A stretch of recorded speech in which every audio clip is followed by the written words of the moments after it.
Hey, I'm Dr. Madeline Rislow, Assistant Professor and Director of Art History at Missouri Western State University. And I want to welcome everyone to the afternoon session of the MWSU Albrecht-Kemper Museum of Art Undergraduate Art History Symposium. And it is my great pleasure to introduce Dr. Maureen Warren, our keynote speaker for this event. And this is made possible again this year by a generous grant from the Missouri Western State University Art Society. And they've had continually supported this endeavor, this addition to our symposium, starting with our second year. And so I'm really grateful that we can include this as part of our event today. So as we begin the afternoon session, I do want to extend my thanks again to Dr. Warren for her incredible flexibility and understanding. I know that last year when everything was happening, we were just about to do this, she had travel plans to come and everything just sort of suddenly shut down, and she was gracious and agreed to join us again for this year's session. So thank you so much, Dr. Warren. Dr. Warren is a specialist in Dutch art, particularly prints. She earned her PhD in art history from Northwestern University. And then she was subsequently appointed to the position of Curator of European and American Art at the Krannert Art Museum at the University of Illinois at Urbana-Champaign, where she has been since 2015. Her research has been recognized by a number of prestigious grants and fellowships, including a Fulbright Research Grant to the Netherlands, a Kress Foundation History of Art Grant, a Samuel H. Kress Institutional Fellow position at Leiden University, and an Andrew W. Mellon Curatorial Research Fellowship at the Art Institute of Chicago. Her extensive publication record includes the essay Fame's Two Trumpets, Portrait Prints, and Politics in Early Modern Europe in Van Dyck, Rembrandt, and the Portrait Print, published by Yale University Press in 2016. Paper Warfare, Contested Political Memories in a 17th-Century Dutch Zammelband, in the journal Word and Image in 2018, Gilles and Germaine Hardon's print-assisted paintings, prints as underdrawings in 16th century French books of hours, in the reception of the printed image in the 15th and 16th centuries, published by Routledge in 2020, and Modern Print Media and Connoisseurship in a Digital Age in Connoisseurship, Essays in Honor of Fred G. Meyer, published by Primavera Pairs in 2020. Dr. Warren has been an invited speaker at Emory University and the Art Institute of Chicago, as well as delivered research talks for conferences at the University of Warsaw and the National Museum in Warsaw, Temple University, the College Art Association, Historians of Netherlandish Art, and the Renaissance Society of America, among others. Since arriving at the Krannert Art Museum, her curatorial work has been recognized by a John N. Chester Estate Fund Award, a National Gallery of Art Award, an International Fine Print Dealers Association Curatorial Internship Grant, 2 Getty Paper Project Awards, and a Gladys Kriebel Delmas Foundation Grant, among others. Her curated exhibitions at the Krannert have included Making and Breaking Medieval Manuscripts, on view in 2016 and 17, Coveting Nature, Art, Collecting, and Natural History in Early Modern Europe in 2017, Blue and White Ceramics, an Enduring Global Obsession in 2018-19, and All This Beauty and Color, highlights from the WPA in 2019.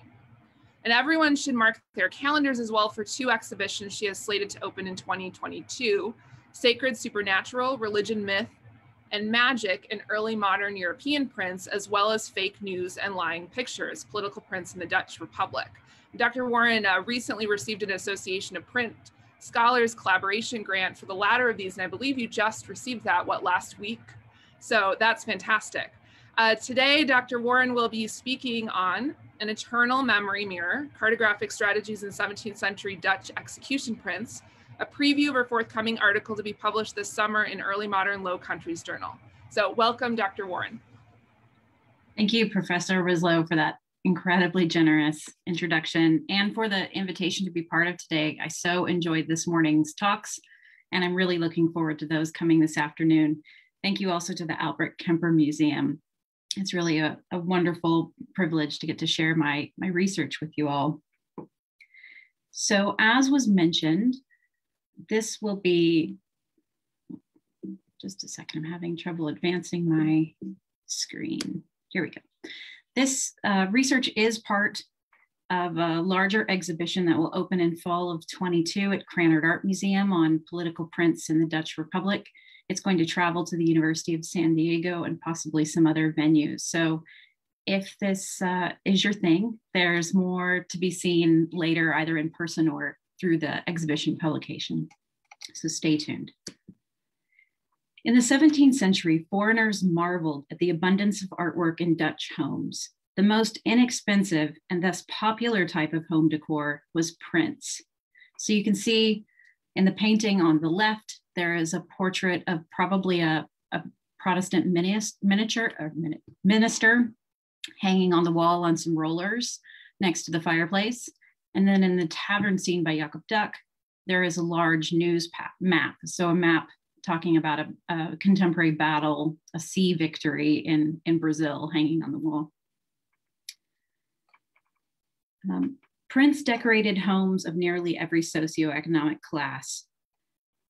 Prints decorate the interiors within Dutch paintings and prints as well. Here, men in a tavern play trick-track, a game similar to backgammon. Behind them, we see a chalkboard for tallying drinks and a broadside entitled Woeful Tale or Droevige Verhaal. It's a little hard to make out. I'll show you some comparison images that make it a little bit easier. But this is portraying a criminal being whipped by an executioner on the gallows. Whipping was a common punishment in the early modern period for burglary or assault. Sometimes pictures within pictures hint at greater meaning.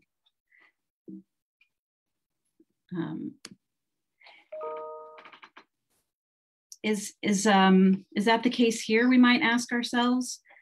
Are the peasants about to break out into a fight, something frequently portrayed by Dutch artists?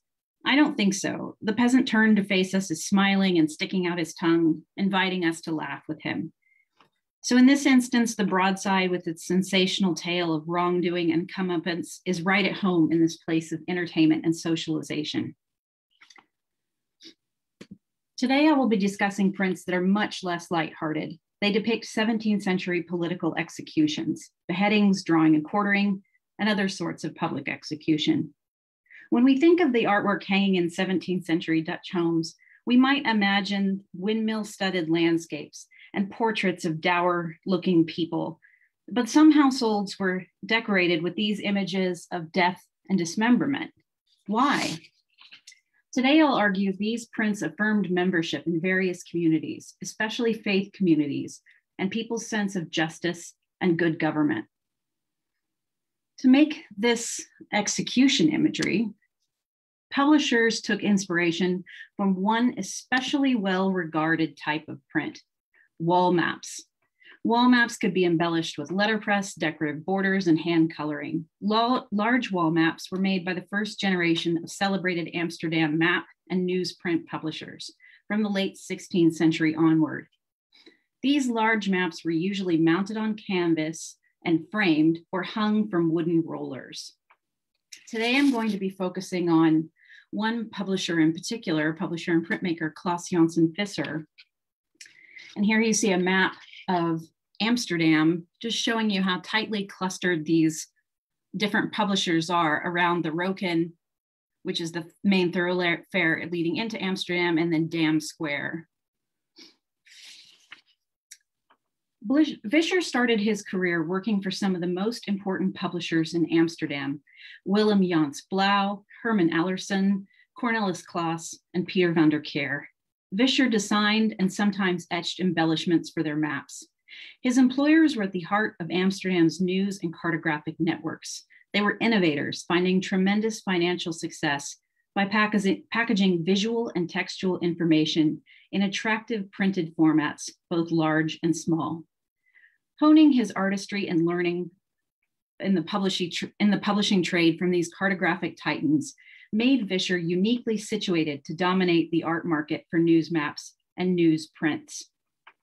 Visser also learned from these employers that a small number of recent events had the potential, if rendered beautifully and on a grand scale, to serve as the basis for something we might consider art newsprints, fine works about current events that buyers would cherish and preserve a long time. These newsprints are monumental in the original sense of the word. They were memorials for posterity.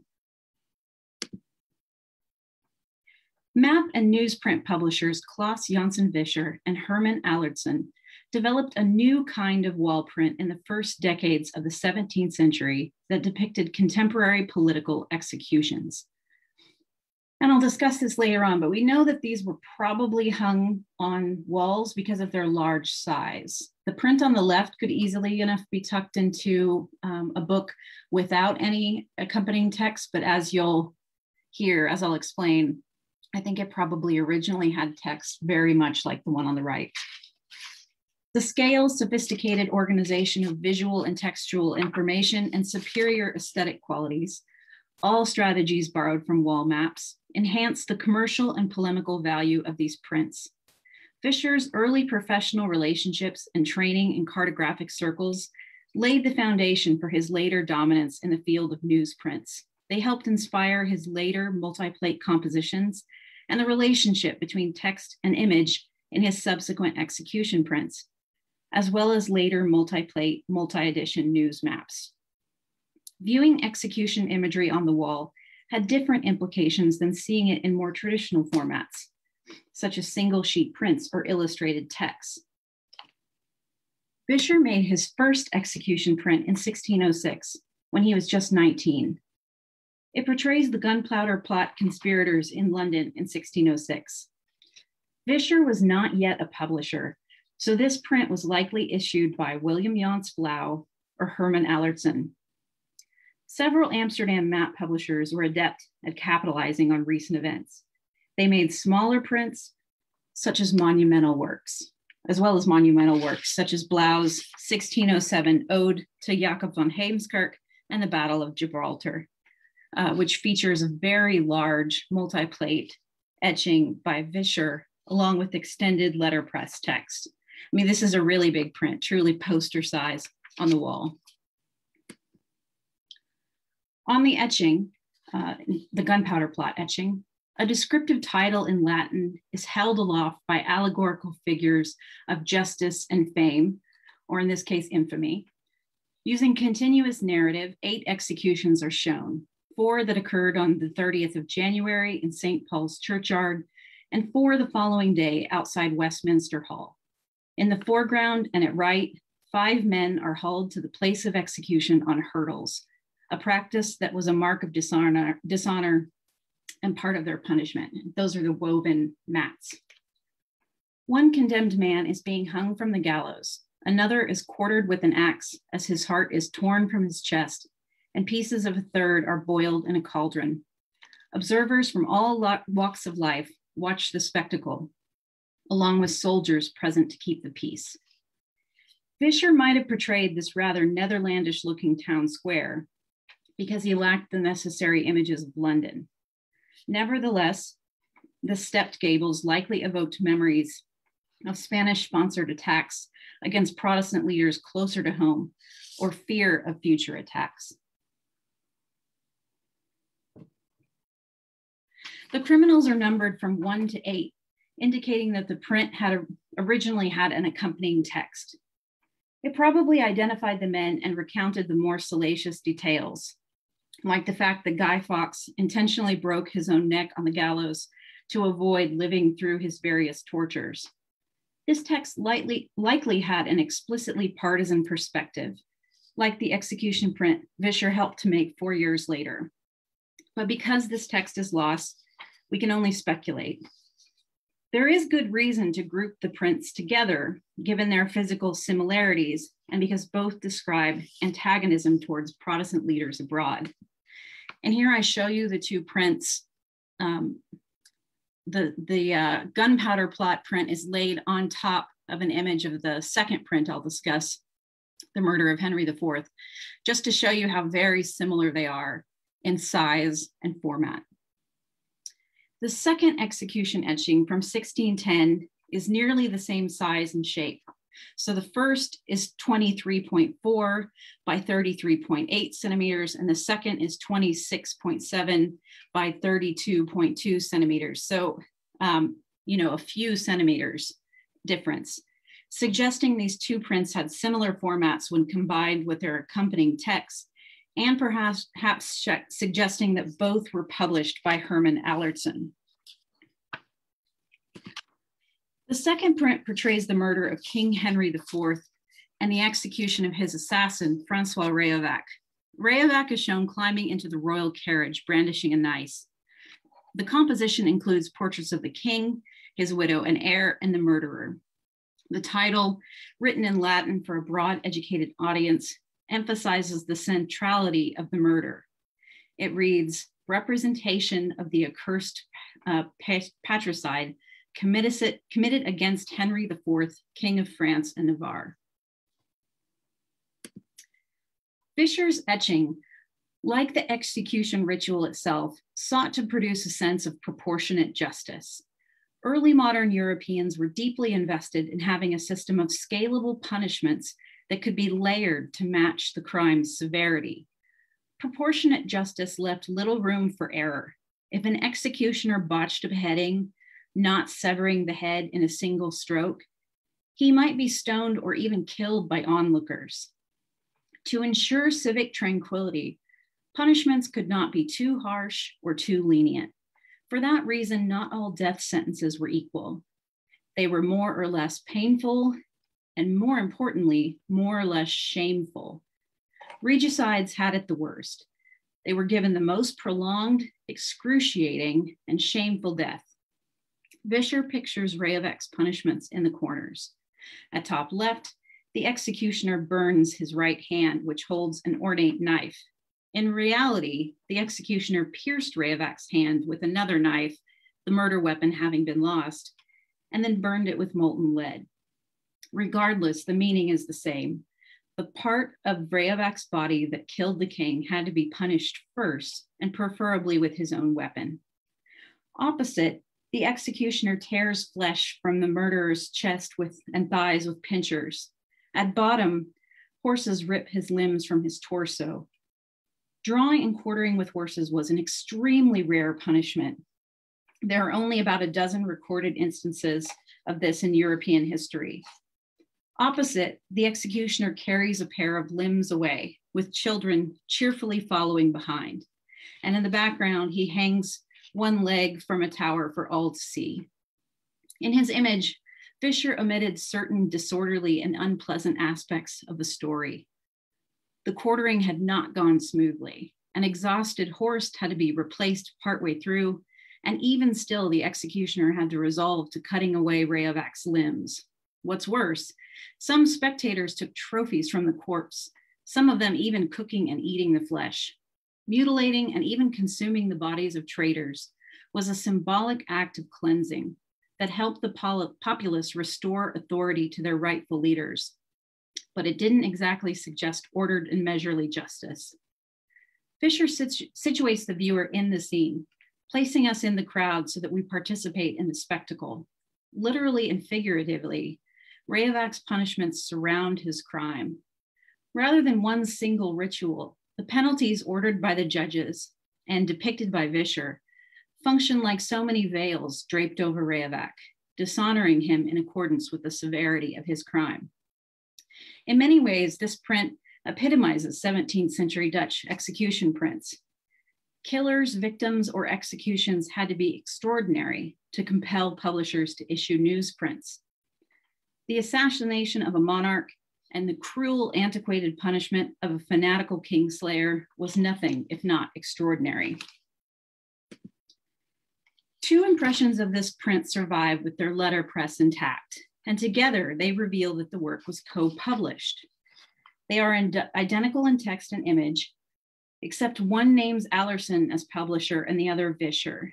A year after this print was published, Vischer moved his shop to the bustling Kalverstraat between Dam Square and the Stock Exchange, where he gradually amassed a huge stock of maps, city views, newsprints, and art prints. Estimate of the output of his over the course of his career are astonishing. 1,000 prints produced and more than 4,000 printed from secondhand plates. But in 1610, when this was made, Vischer was living and working in the New Sides Kolk and his productivity was still fairly modest.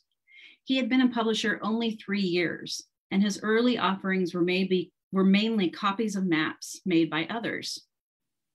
In collaborating with his senior employer, Allardson, on this project, he paired his exceptional artistry with his former employer's superior financial assets and professional networks. A year later, the two teamed up again to produce their celebrated View of Amsterdam, a monumental print, again, poster-sized, that celebrates the city as an international mercantile superpower.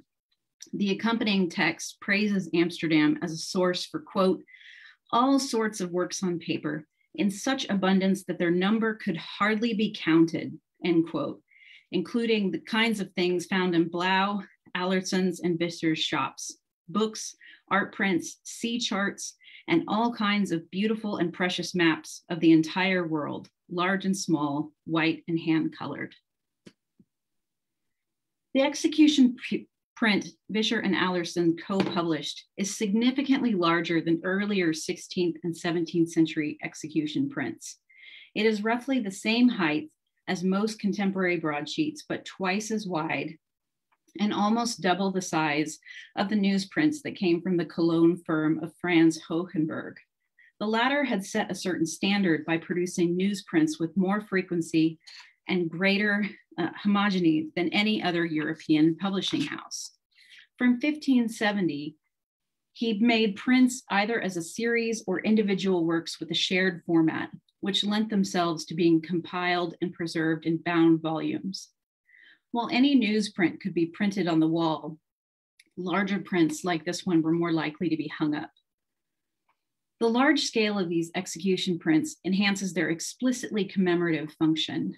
The letterpress around this print describes the etching as, quote, a figural representation of the horrible murder of Henry IV, King of France and Navarre, with in the corners, justice done to the murderer named Francois Reavac, end quote. It explains that the print includes a short recounting of the most important history of the same and advertises that the work is, quote, worthy not only to read, but also to hang as an eternal memory mirror before your eyes, end quote. In other words, this newsprint is not merely an account of a noteworthy news event, but rather a memorial to be kept on view in perpetuity. This execution print is ambitious, seeking to shape collective memory for generations. The work has an overtly partisan perspective, memorializing Henry's murder as belonging to a series of attacks against Protestant leaders sponsored by the Spanish Habsburg. It is specifically anti-Jesuit, as was typical of Dutch news coverage of the killing. As Marija van Rest has shown, Dutch and English pamphlets about the assassination of Henry appealed to transnational Protestant fears and stereotypes, framing the event as a joint papal and Spanish plot to dispose Henry, vanquish the English, and reclaim the Northern Netherlands. Like contemporary pamphlets, this print connects Henry's murder with earlier assassinations of Protestant leaders, especially William of Orange, who is the most significant Dutch founding father, and traces these attacks to Jesuit conspirators acting as the militant arm of the papacy. It maligns the King of Spain without directly naming him, saying he tasked Jesuits with running a school for assassins. It states, quote, in these last centuries, the father of lies, meaning the Spanish king, murderer from the beginning, has established through his instruments a king and sovereign murder school, from which have sprung and sprouted all these sovereign murderers, who by now, unfortunately, have passed their exams in France, England, and Germany, as well as the Netherlands. The author cites Henry III of France, who was assassinated by a Dominican friar in 1589, as another example of this murder school's handiwork. Dutch and English pamphlet writers made the same accusations, saying that Henry IV's murder was the latest of many coordinated attacks against Protestants that were carried out by Spanish-sponsored Jesuits. identifying previous examples, including the gunpowder plot, as well as the St. Bartholomew's Day massacre. Protestant pamphleteers concentrated on historical precedents, not the consequences of Henry IV's assassination. Vischer and Allardson, on the other hand, conclude by affirming that God wishes Protestant nations would unite to safeguard themselves. The last paragraph of the broadside proclaims, quote, God wants to eradicate the school of murderers once and for all. God wants to open the hearts of kings and princes, their children or families, and have them conspire together to hunt all these sinners of the world, to secure not only their state, but also for their own life and those they love, and also what they possess, end quote. Like contemporary pamphlets, this eternal memory mirror memorializes Henry's murder as one of many covert attacks against Protestant, but it goes one step further. The sight of it should galvanize the faithful across Europe to fight as one toward a divinely sanctioned victory in the future. It doesn't take much imagination to envision a similar message accompanying Vischer's etching of the gunpowder plot conspirators, which Dutch pamphleteers also cited as an example of a Spanish-sponsored assault.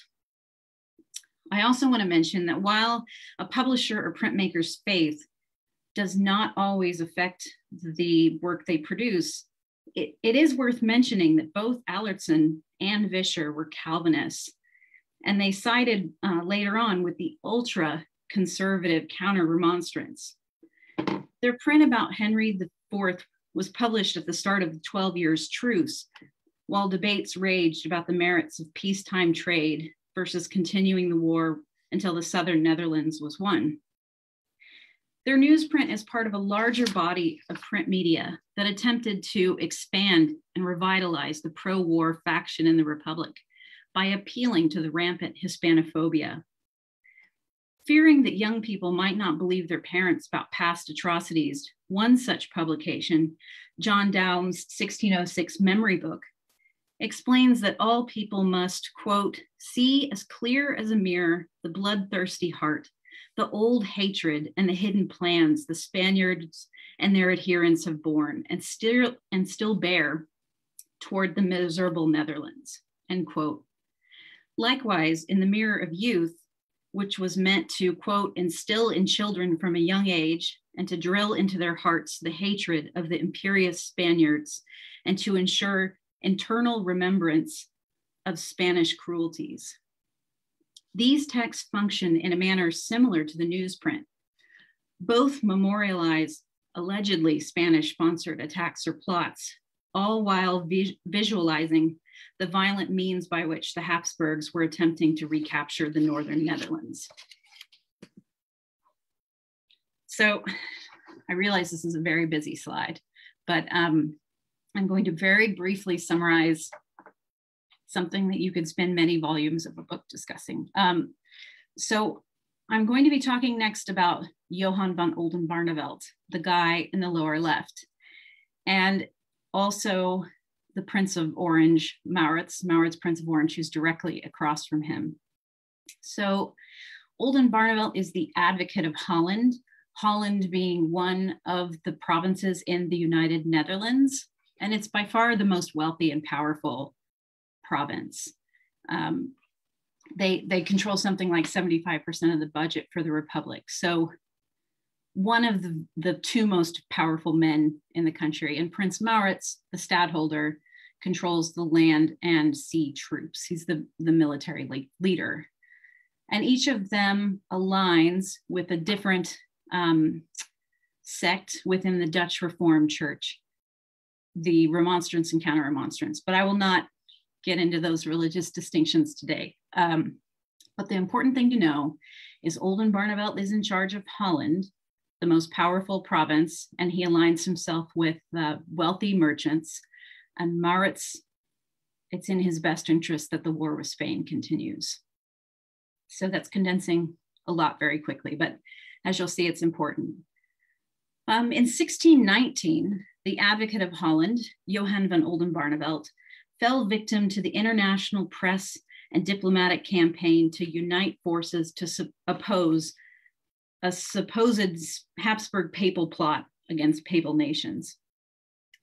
Oldenbarnevelt was falsely accused of undermining the country, of being a traitor, basically.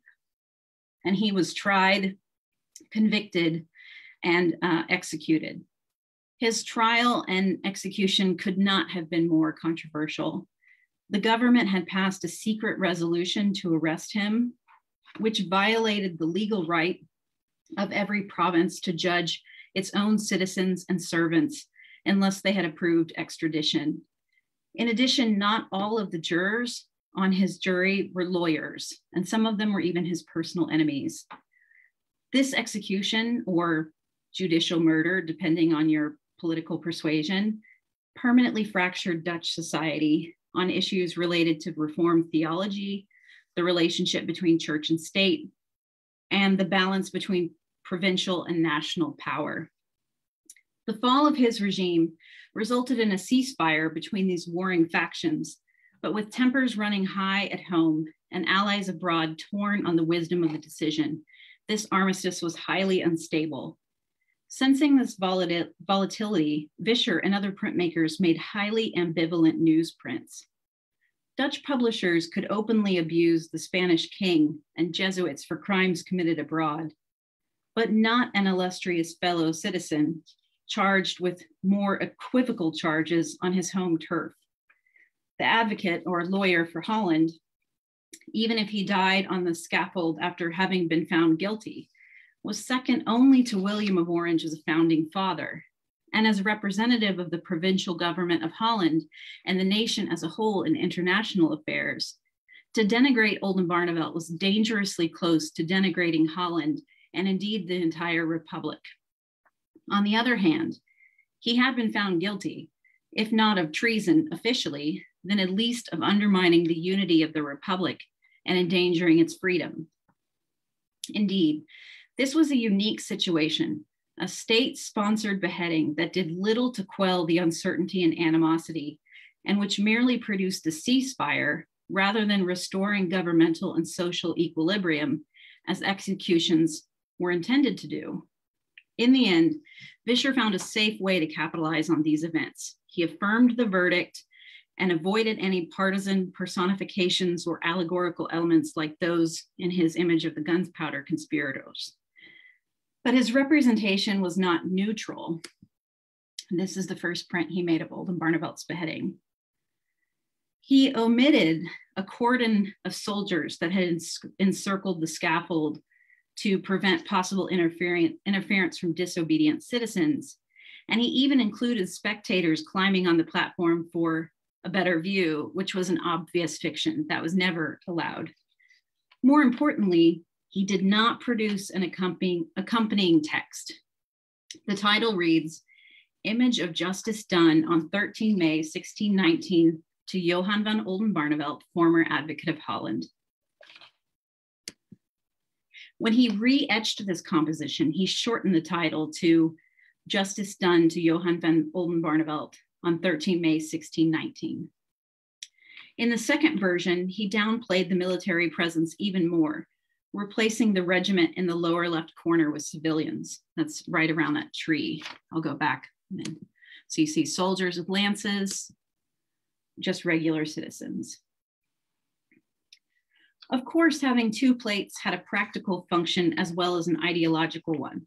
Twice the plates meant twice the impressions of this timely subject, as one could be inked while the other was in the press. But this scarcity of text was highly unusual for a newsprint, especially because this was an event contemporaries had not come to terms with and still required a lot of explanation. Vischer's ingenious solution to cope with the volatility of the times was to package his tamer execution prints with the official sentences for Oldenbarnevelt and his allies. Even if these sentences were written by partisans, they were official documents and thus of interest to everyone. In addition, in this way, he could not be seen as having questioned the trial or its outcome. He paired the printed sentences with his execution prints in two formats. The first was a bundle that could serve as the basis for a bound volume. He paired the 4 official sentences for these men with the corresponding engraved portraits he had made and prints of Oldenbarnevelt and Ladenburg's execution. So Oldenbarnevelt is at the top. His friend and ally, Gilles van Ladenburg, died by suicide in prison because he was afraid of undergoing the horrible torture he would be subjected to. And so he was executed post-mortem with his embalmed body hung from the scaffold within a wooden coffin, which is what you see in the middle. For those wanting something more ostentatious than a book for their library, he produced a monumental wall print.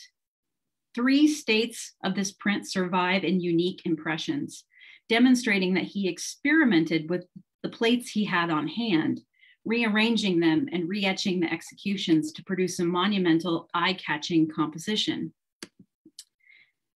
The earliest states were made using his, again, pre-existing portraits of Oldenbarnevelt and his allies that he'd made in 1618, and the first etching of the statesman's execution, the one with the much smaller title.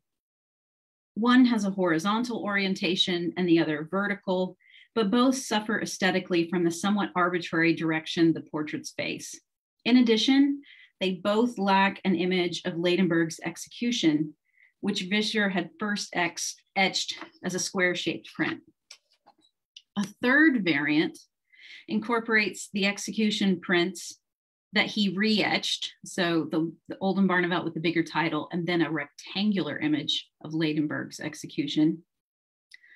And he probably re-etched those plates for the express purpose of making a satisfactory wall print.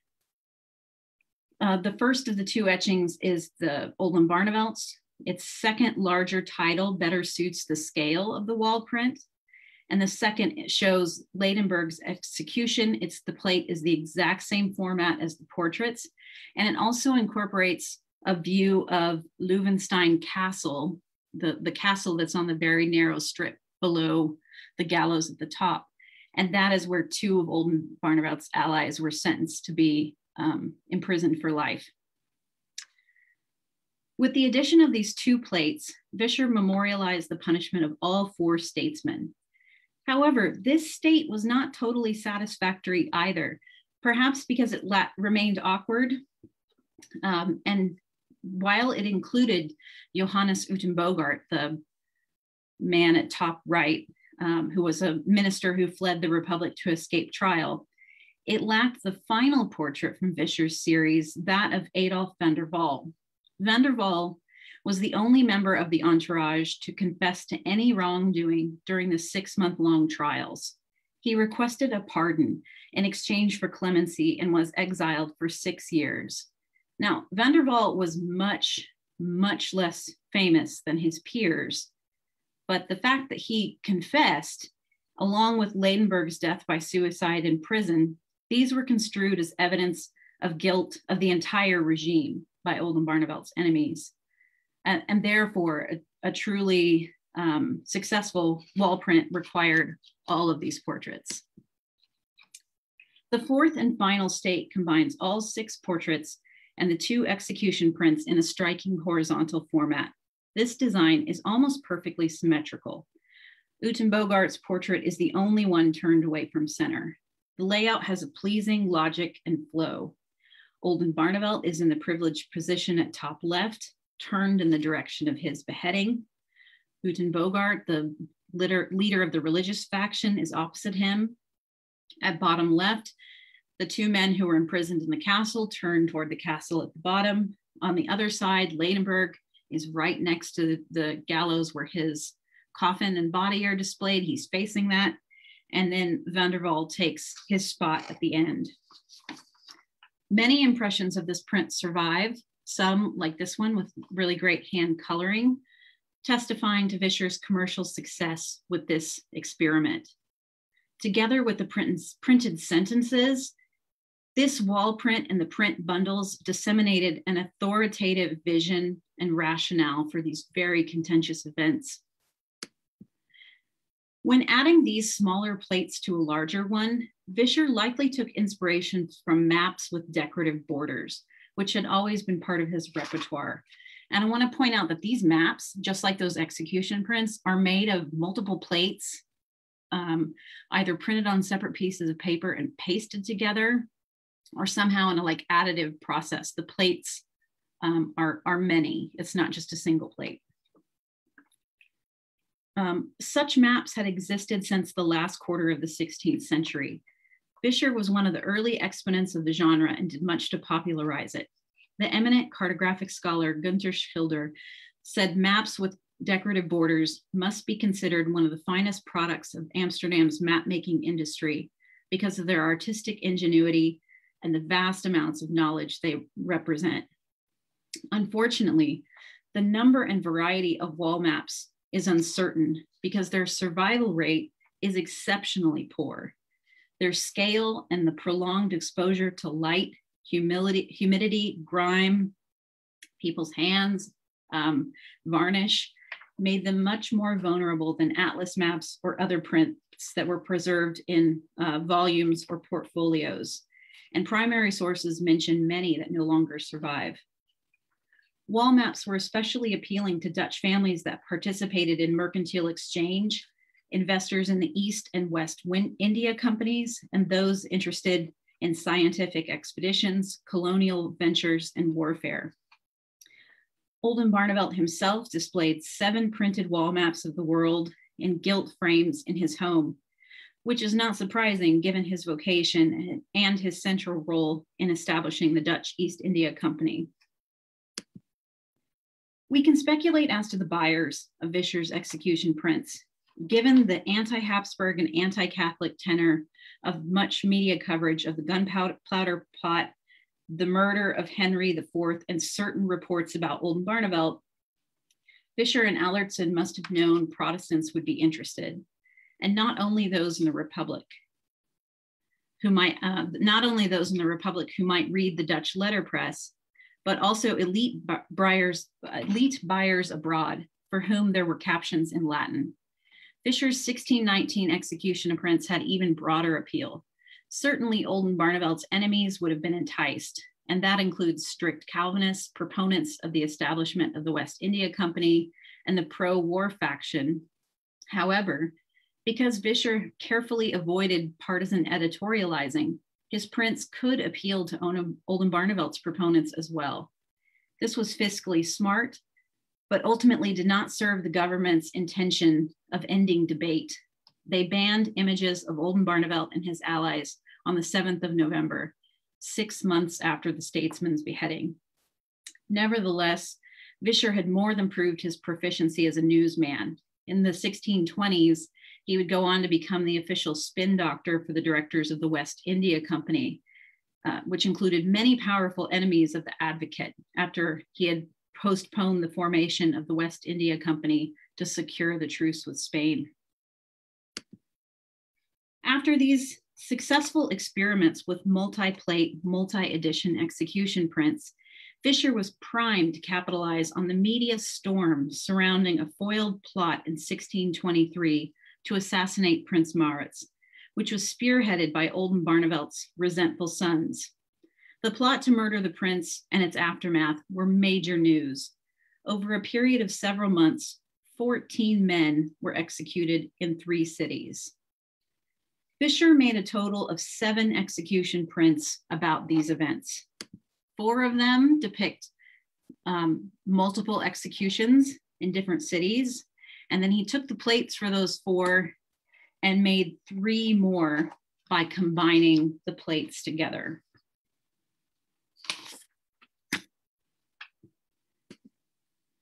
This imagery is much more violent, and the context and the explanatory text is explicitly partisan. Whereas Vischer had been reticent to extrapolate on the execution of the elder Oldenbarnevelt, the 1623 conspirators were another matter entirely. These men were caught red-handed trying to commit a despicable act. Vischer and his fellow citizens likely felt incredible rage, much more than they had at Reykjavik or the gunpowder plotters, because these were traitorous Dutchmen, not foreign saboteurs in London or Paris. Everything about these men, their nationality, their Protestant faith, their elevated social status, should have made them immune to such grievous sins, at least according to contemporary beliefs about who was more likely to be a criminal. Viewers wanted to see them punished. Building upon the lessons he learned from making his previous multi-plate prints, Vischer made a monumental wall print that combines all his individual prints. They fit together so perfectly that conjoining them must have been his intention from the start. This fitting grand finale has copious images of dismemberment, death, and public display. The print exponentially increased the dishonor conveyed by the individual prints, making it a tour de force of propaganda. In the accompanying letterpress, and I'll show you, so the letterpress came in a sheet that's as long as the print and twice as wide, so it probably looked the way I assembled it, with one long line of letterpress on either side. The accompanying, excuse me. In the accompanying letterpress, he acknowledges that these works had been published before, but explains that as individual prints, they could not shame the criminals and their allies in perpetuity. So this is a quotation now from the broadside. It says, "Dear spectator, on occasion we have shared with you in the past the justice done to the aforementioned conspirators, each separately. These were not so useful to serve as a memorial mirror to hang before one's eyes. So it seemed like a good idea to combine them handily into one sheet, so as to share them with all good patriots and real lovers of the fatherland. They will serve as an eternal memorial for us and for our descendants, to help to remember the evil that emerged and happened in this country." The text recounts earlier alleged injustices perpetrated by these plotters, which situate the plot to murder Prince Maurits as the most recent effort to undermine the legitimate Dutch government. Without specifically naming Johan van Oldenbarnevelt, the text claims that his administration's efforts to curb the true Reformed religion were part of a larger ongoing conspiracy, just like Henry IV's assassination had been part of a series of Spanish-sponsored attacks. Functioning as a memorial mirror and an eternal memorial, the print seeks to keep the hatred for Oldenbarnevelt and his political and religious descendants alive for future generations. On the wall or in albums, prints were not subject to the limitations of a real execution. They dispersed like seeds flown in the wind, sowing a criminal's notoriety across space and time. The difference between a print on the wall and one in an album is that the former is a deliberate and conspicuous semi-public display of interests and attitudes. Then as now, hanging something in one's home necessarily indicates that we deem it worthy of repeated and prolonged observation. And because Dutch publishers did not commemorate military losses or other bad news in prints, we can safely assume that customers understood these executions as victories worth sharing with posterity. And since this has all been so grim, I'm going to end with Parrot Dow's Happy Little Dog. Thank you. Thank you. Thank you so much, Dr. Warren. I so appreciate I just really appreciate everything is better with a snuggly dog at the end. It just makes everything better, right? But it was making me think at the end, we've got some great questions that I do definitely want to get to those, but I also just kept thinking as you were talking, where do you put this in your home? Where do you hang these? Is there a particular space that one would find these execution prints? And I mean, I just started thinking, well, are you going to hang it in your dining room? Do you hang it over your sofa? I mean, I know but where do you put them? That's a great question. I wish we knew. I mean, there are semi-public and semi-private areas of the house. So I feel like the like Boer house, the front area of the house, which is public, if you were, you know, somebody who was like in the military and aligned with the prince, maybe you would hang that in the front part of your house. Yeah, we just don't know. Prints appear in tavern walls and paintings, and definitely on the homes. I can think of a few paintings where it's like the main interior, like the living room equivalent, that have these kinds of prints on the walls. But yeah, they're just not mentioned in inventories. They weren't worth that much, so they don't end up listed in inventories as individual objects. Right. So I have a question now from, this is actually from Dr. Hedrick. She asked, do you think that the practice of displaying execution prints or imagery is a purely early modern phenomenon, or is it possible that it grows out of the medieval practice of displaying martyrdom images? Oh, Dr. Hedrick. Of course it goes back to the Middle Ages. I mean, everything? Doesn't everything. That's interesting. So yes, and certainly the traditions are different. As I'm sure you know, there are Italian city-states that use images of hanged people. There are some beautiful Del Sarto drawings of hanged men that represent people that escaped debts, and they're shown as being executed because they got away and they couldn't actually punish them. But yes, there are, of course, precedents of martyrdom in the Middle Ages, and even throughout the Middle Ages. And yes, it does go back to that. And when you have historical images of political executions, I'm thinking specifically of Jan Lauken's Martyred Mirror, which shows Mennonites that were executed in the primarily 16th century, but they get represented, you know, several generations later. Those images with the historical distance look like martyrdom images. They use the kind of medieval visual language of martyrdom, even though they're not exactly contemporary, but recent political and religious executions. So yes, the short answer is yes. Great, okay. So how widespread and circulated were these types of prints? So, you know, were they in lots of homes? Would you see the same images over and over again? Did people want certain ones to be shown? Would like people in the same family or political group collect them and make sure that they were all hanging the same images in their homes? What do we know about how many were printed and how widespread they were on view? These are all great questions. So we don't know nearly as much as we would like to know. So we don't know anyone that, like, we have no name of a person that purchased any of these. But like the 1623 plates are incredibly worn in some impressions. I've seen impressions that the plates are totally worn out. So that would lead one to suspect that several thousand impressions were pulled. So yeah, that shows some indication of quantity. And then the fact that they have Latin captions means they're intended for an international European elite audience. And the way that, especially the gunpowder plot one and the one on Henry the Fourth, with just the image and the Latin, that could have so easily been sold with German letterpress, French letterpress.